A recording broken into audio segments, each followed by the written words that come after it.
بسم الله الرحمن الرحيم. الحمد لله رب العالمين والعاقبة للمتقين والصلاة والسلام على سيد الأنبياء والمرسلين وعلى آله وصحبه أجمعين. معزز ناظرین، سامعین کرام، السلام علیکم۔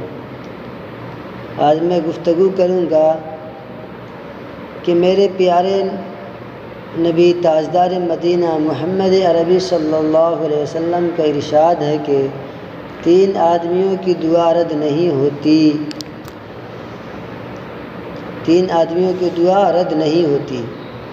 ایک روزے دار کی افطار کے وقت، دوسرے عادل بادشاہ کی، تیسرے مظلوم کی جس کو حق تعالیٰ شان و بادلوں سے اوپر اٹھا لیتے ہیں۔ ان 3 شخصوں کی دعا رد نہیں ہوتی اور آسمان کے دروازے ان تینوں کے لیے کھول دیے جاتے ہیں اور ارشاد ہوتا ہے کہ میں تیری ضرور مدد کروں گا، گو کسی مصلحت سے کچھ دیر ہو جائے۔ در منصور کے اندر ایک روایت اماں عائشہ صدیقہ رضی اللہ عنہا سے مروی ہیں، جب رمضان آتا تھا تو تاجدار مدینہ، فخر موجودات، سرور کائنات محمد عربی صلی اللہ علیہ وسلم کا رنگ بدل جاتا تھا اور نماز میں اضافہ ہو جاتا تھا اور دعا میں بہت عاجزی انکساری فرماتے تھے اور خوف غالب ہو جاتا تھا اور خوف ڈر غالب ہو جاتا تھا۔ دوسری روایت میں فرماتی ہیں کہ رمضان کے آخر تک یعنی ختم تک بستر پر تشریف نہیں لاتے تھے۔ ایک روایت میں ہے کہ حق تعالیٰ شان رمضان میں عرش کے اٹھانے والے فرشتوں کو حکم فرماتے ہیں کہ اپنی اپنی عبادت چھوڑ دو اور روزے داروں کی دعا پر آمین کہا کرو۔ بہت سی روایت سے رمضان کی دعا کا خصوصیت سے قبول ہونا معلوم ہوتا ہے اور یہ بے تردد بات ہے، کوئی اس کے اندر شک نہیں ہے کہ جب اللہ کا وعدہ ہے اور سچے رسول محمد عربی صلی اللہ علیہ وسلم کا نقل کیا ہوا ہے تو اس کے پورا ہونے میں کچھ تردد نہیں، کوئی شک شبہ نہیں۔ لیکن اس کے بعد بھی بعض لوگ کسی غرض کے لیے دعا کرتے ہیں مگر وہ کام نہیں ہوتا تو اس سے یہ سمجھ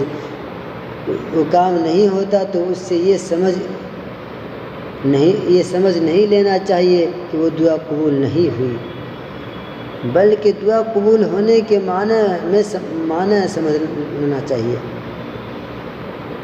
بلکہ بعض لوگ کسی غرض سے دعا کرتے ہیں مگر وہ کام نہیں ہوتا، اس سے یہ نہیں سمجھنا چاہیے کہ اس کی دعا قبول نہیں ہوئی، بلکہ دعا قبول ہونے کے معنی سمجھنا چاہیے۔ دعا ہر انسان کی قبول ہوتی ہے، پر کسی کو صلہ فوراً مل جاتا ہے، کسی کو بعد میں۔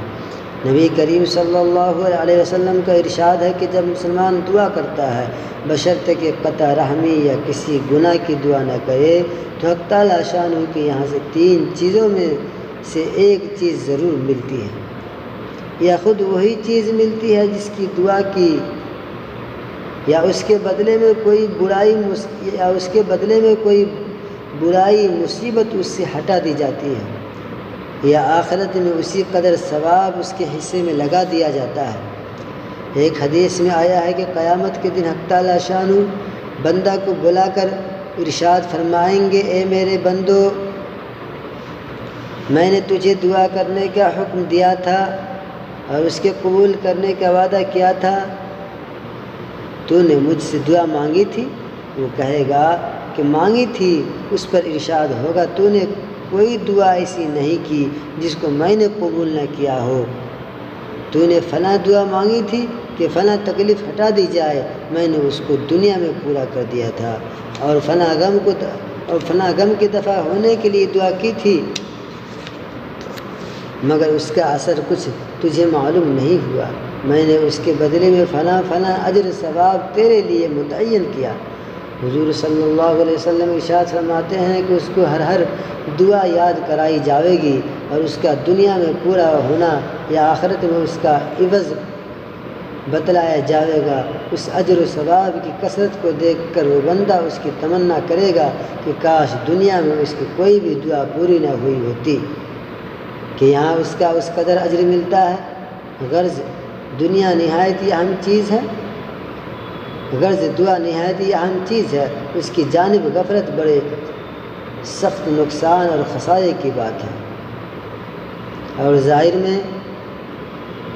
ظاہر میں اگر قبول کے آثار نہ دیکھے تو بدل نہ ہونا چاہیے۔ اگر قبول کے آثار نہ دیکھے تو بدل نہ ہونا چاہیے۔